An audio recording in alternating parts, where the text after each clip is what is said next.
Can you believe what you have been seeing on CNN today, ladies and gentlemen? Can you believe it? Supposedly, a CNN reporter found Osama bin Laden, took a television camera crew with him, went into Osama bin Laden's hideout, interviewed him and his top leadership, his top lieutenants and colonels and generals in their hideout. This is a CNN reporter with a camera crew. And he came out and told everybody, within 3 weeks, Osama bin Laden is going to attack the United States and Israel.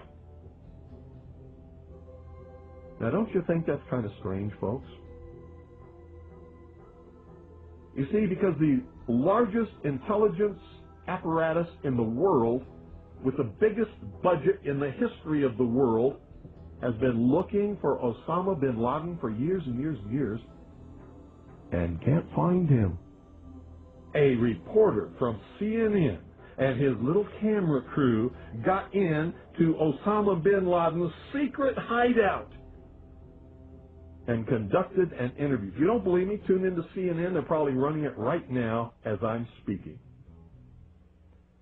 And if you believe it, you are one of the stupidest jerks that ever lived on the face of this earth.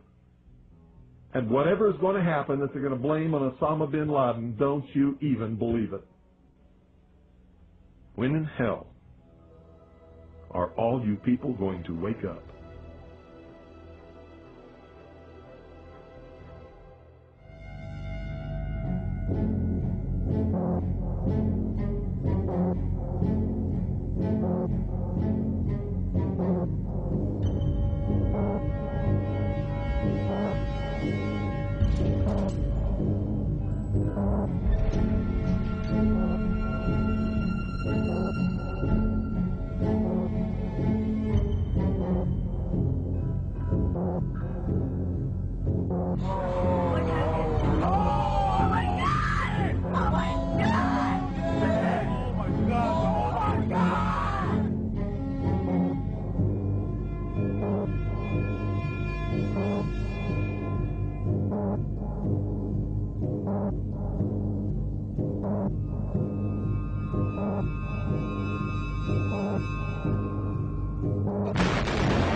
An examination of the building's steel beams and columns could have shown whether explosives had been used to slice them, but virtually all of the steel was removed before it could be properly investigated, then put on ships to Asia to be melted down.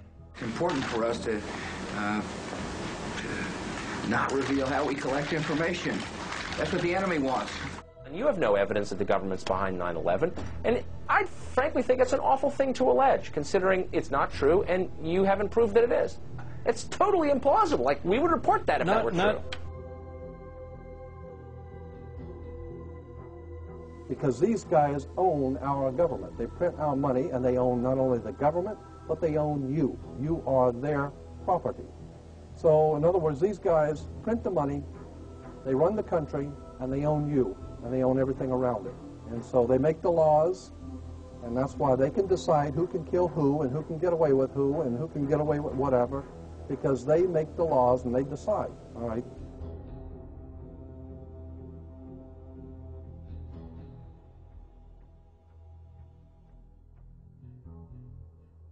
On that day, what did the president say to you?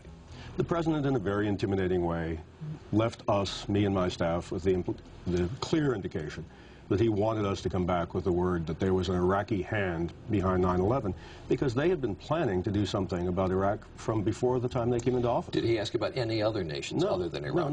No, not at all. It was Iraq, Saddam, find out, get back to me. And were his questions more about Iraq than about al-Qaeda?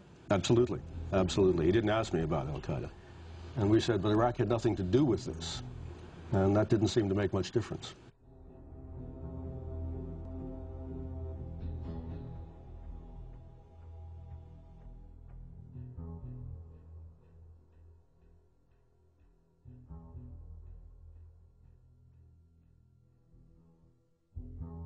And we'll continue to work together to achieve peace. That's what we want. Freedom and peace.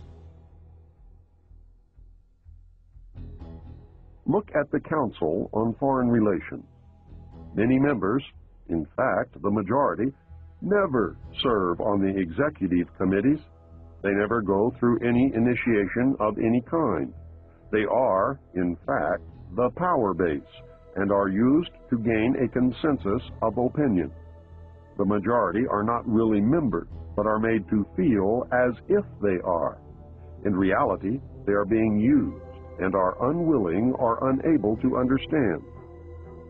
They may have been or may be members of the Christian or Jewish religion, but that is only to further their own ends. They are, and always have been, Luciferian and internationalists. They give allegiance to no particular nation, although they have used, on occasion, nationalism to further their causes. Their only concern is to gain greater economic and political power. The ultimate objective of the leaders of both groups is identical. They are determined to win for themselves undisputed control of the wealth, natural resources, and manpower of the entire planet. They intend to turn the world into their conception of a Luciferian totalitarian socialist state. In the process, they will eliminate all Christians, Jews, and atheists. You have just learned one, but only one, of the great mysteries. The people who are running this country from behind the scenes do not care a thing about Americans or bloodshed anywhere.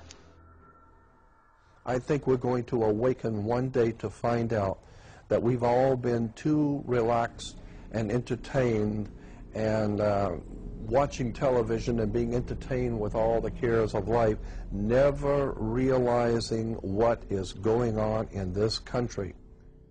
In the secret, ladies and gentlemen, they are at least, very bare minimum, 50 to 100 years ahead, beyond what you can even imagine.